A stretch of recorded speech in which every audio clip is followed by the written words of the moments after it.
గల్లీల్లో గంజాయి మత్తు, మెడికల్ షాపుల్లో డ్రగ్స్ అడ్డాలు. నగరంలో యువత మత్తులో తూగుతోంది. నిన్నటి దాకా గంజాయి మత్తులో తేలాడిన వాళ్ళు ఇప్పుడు మెడికల్ షాపులనే అడ్డాలుగా మార్చుకుంటున్నారు. చీప్ అండ్ ఈజీగా కిక్కిచ్చే ఫార్మాస్యూటికల్ డ్రగ్స్ నిద్ర మాత్రలకు అలవాటు పడుతోంది యువత. గాంజా డ్రగ్స్ దొరక్కపోతే చదువుకునే విద్యార్థులు ప్రత్యామ్నాయ మార్గాలను వెతుక్కుంటున్నారు.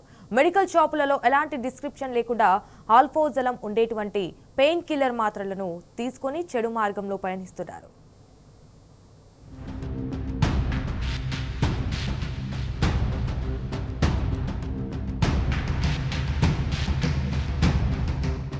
కొన్ని ఫార్మసీలు, మెడికల్ ఏజెన్సీల యజమానుల ధనదాహం యువత పాలిట శాపంగా మారుతోంది.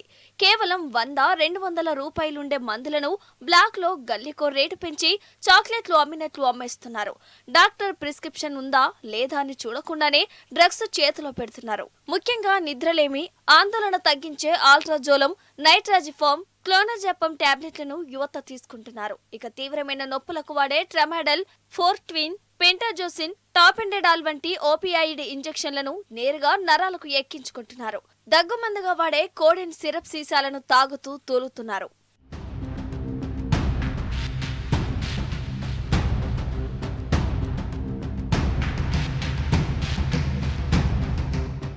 దేశంలో డ్రగ్స్ మాఫియా హైదరాబాద్ కు సంతరించింది. ఎక్కడ చూసినా డ్రగ్స్ అమ్మకాలు, కళాశాలల్లో, సాఫ్ట్వేర్ కంపెనీలు ఉండే ప్రాంతాలలో ఎక్కువగా కుకెన్, ఆల్ఫాజలం లాంటి డ్రగ్స్ ను కొరియర్, జొమాటో ఆర్డర్ల ద్వారా పంపిణీ చేస్తున్నారు. క్లయింట్స్ ని తయారు చేసి వాళ్లకు వాట్సాప్ గ్రూప్ ని ఏర్పాటు చేసుకుంటున్నారు. గ్రూప్ లో ఎవరికి ఎలాంటి డ్రగ్ కావాలో తెలుసుకొని వాళ్లకు ఆన్లైన్ ద్వారా పేమెంట్ చేయించుకుంటున్నారు. ర్యాపిడో, జొమాటో లాంటి వాహనాల ద్వారా వారు ఉంటున్న ప్రదేశాలకే డ్రగ్ పంపిణీ చేస్తున్నారు.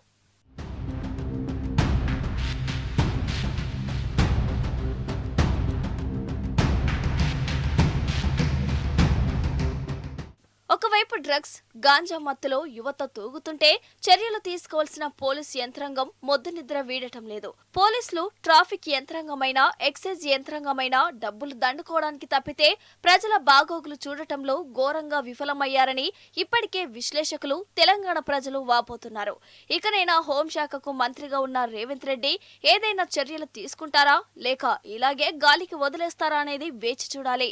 తెలంగాణ రాష్ట్రంలో కాంగ్రెస్ ప్రభుత్వం ఏర్పడ్డ 2 సంవత్సరాల్లో రోజు రోజుకి మాదక ద్రవ్యాలతో పాటుగా డ్రగ్స్ మాఫియా కూడా ఎక్కువైపోతున్న పరిస్థితులు కనబడుతున్నాయి. కాంగ్రెస్ ప్రభుత్వం ఏర్పడ్డ 2 సంవత్సరాల్లో ఎక్కడ చూసినా డ్రగ్స్, దాంతో పెట్టలేకపోతుంది తెలంగాణ పోలీస్. చెర్లపల్లిలోని ఓ కంపెనీలో దాదాపు 10,000 కోట్ల రూపాయల అటువంటి మాదక ద్రవ్యాలు తయారు చేస్తున్నటువంటి ఇక్కడి నుంచి దేశంలోని అన్ని రాష్ట్రాలతో పాటుగా బంగ్లాదేశ్ లాంటి విదేశాలకు పంపిస్తుంటే తెలంగాణలోని పోలీసులు కనీసం కన్నెత్తి చూడని పరిస్థితులు కనబడుతున్నాయి. ఆన్లైన్ వేదికగా జొమాటో కావచ్చు, ర్యాపిడో కావచ్చు, ఆన్లైన్ పేమెంట్ తీసుకొని దాంతోపాటుగా ఆన్లైన్ ర్యాపిడో ద్వారా కూడా పంపిస్తూ కూడా వాళ్ళ ఇంటికి మాదక ద్రవ్యాలను పంపిస్తున్నారు. అవి సేవించడంలో సాఫ్ట్వేర్ కంపెనీలో ఉన్నటువంటి ఉద్యోగస్తులు వాళ్ళ స్ట్రెస్ కావచ్చు, దాంతోపాటుగా విద్యార్థులు వాళ్ళ యొక్క అలవాట్లు మార్చుకోలేక కూడా మాదక ద్రవ్యాలకు అలవాటు పడి వాళ్ళ యొక్క భవిష్యత్తును కూడా ఖరాబ్ చేసుకుంటున్నారు. దీనిపైన కనీసం తెలంగాణ రాష్ట్ర పోలీస్ కావచ్చు, డ్రగ్స్ సంబంధించిన అధికారులు కన్నెత్తి చూడని పరిస్థితి కనబడుతుంది. దీనిపైన ఇప్పటికీ రేవంత్ రెడ్డి ఒక రివ్యూ మీటింగ్ పెట్టకపోవడం, దాంతో పాటుగా పోలీసులు కూడా దానిపైన చర్యలు తీసుకోకపోవడం, దాదాపు సర్వత్రా విమర్శలు కూడా వెత్తే పరిస్థితులు కనబడుతున్నాయి. ఇకనైనా రాష్ట్ర ప్రభుత్వం కావచ్చు, ముఖ్యమంత్రి రేవంత్ రెడ్డి ఏ విధమైన చర్యలు తీసుకుంటారని కూడా వేచి చూడాల్సిన పరిస్థితి. కెమెరామెన్ షోతో రంజిత్, టీ న్యూస్, హైదరాబాద్.